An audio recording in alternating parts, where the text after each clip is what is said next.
मायावती के लिए पंगा लेना क्या पड़ जाएगा अखिलेश यादव को भारी? क्या बसपा सुप्रीमो के लिए अखिलेश का संदेश उनका ही समीकरण बिगाड़ देगा?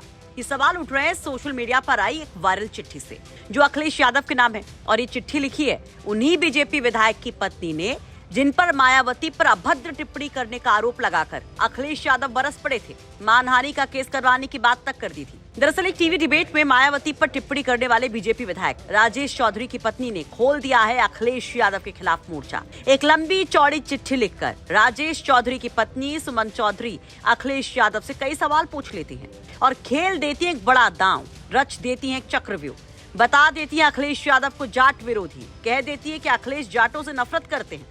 देखिए, मथुरा के मांड विधानसभा सीट से बीजेपी विधायक राजेश चौधरी की पत्नी सुमन चौधरी की ये चिट्ठी। सुमन कहती हैं इसमें सपा की जातिवादी मानसिकता का स्तर इतना गिर गया है कि इनको पिछड़े समाज का नेता बर्दाश्त नहीं हो रहा है। तब महिला सम्मान कहा गया था जब 1995 में उत्तर प्रदेश की राजधानी लखनऊ में एक दलित महिला मुख्यमंत्री की इज्जत पर सपा के गुंडों ने हमला किया था। तब महिला सम्मान कहा गया था जब सपाई आजम खान ने महिलाओं के अंग वस्त्र पर भद्दी टिप्पणी की थी। और आपकी चाचा शिवपाल जी ने भी कई बार बसपा सुप्रीमो पर अभद्र टिप्पणी की है। क्या कार्रवाई किया आपने अखिलेश यादव जी? आप तो अपने घरों के बड़ों का सम्मान करना नहीं जानते हैं। सुमन चौधरी ने अपनी चिट्ठी में लिखा, जाट समुदाय से अखिलेश जी को खासा नफरत है, इसलिए कभी चौधरी चरण सिंह का सम्मान नहीं किया। ये बीजेपी के जाट पिछड़े समाज के कार्यकर्ता राजेश चौधरी जी पर अपने सपाइयों से अभद्र टिप्पणी करवाई। इनके शिष्य निम्न स्तर वाले रावण तो जूते मारने की बात कर रहे हैं। यानी यहाँ पर सुमन चौधरी ने बड़ा हमला चंद्रशेखर आजाद पर किया। सुमन आगे लिखती हैं, इस जूते मारने की बात का जवाब आपको मेरा समाज, मथुरा नगरी, यहाँ की धर्मपरायण जनता देगी। आपने कभी किसी जाति का भला नहीं किया, न किसी को नेता बनाया। बात करते रहे और नेता प्रतिपक्ष जिसको बनाया सब जानते हैं। हम अपने पद से नहीं हटेंगे, चाहे हमारी जान ही क्यों न चली जाए। तो अपनी चिट्ठी में सुमन चौधरी ने गेस्ट हाउस कांड का जिक्र करते हुए अखिलेश यादव को ओबीसी विरोधी तक बता दिया और अखिलेश यादव के पीडीए की हवा निकालने की कोशिश की।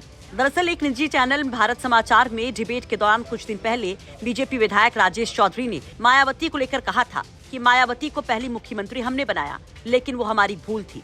चौधरी यही नहीं रुकते हैं, उन्होंने मायावती को यूपी की सबसे भ्रष्ट मुख्यमंत्री तक बता दिया था, जिस पर अखिलेश यादव आग बबूला हो गए थे। सपा अध्यक्ष अखिलेश यादव ने मायावती पर हुई टिप्पणी पर सोशल मीडिया प्लेटफॉर्म एक्स पर एक बड़ा संदेश लिखा था। अखिलेश का वो पोस्ट देखिए, जिसमें अखिलेश ने लिखा था, उत्तर प्रदेश के एक भाजपा विधायक द्वारा उत्तर प्रदेश के एक भूतपूर्व महिला मुख्यमंत्री जी के प्रति कहे गए अभद्र शब्द दर्शाते हैं कि भाजपाइयों के मन में महिलाओं और खासतौर से वंचित शोषित समाज से आने वालों के प्रति कितनी कटुता भरी है।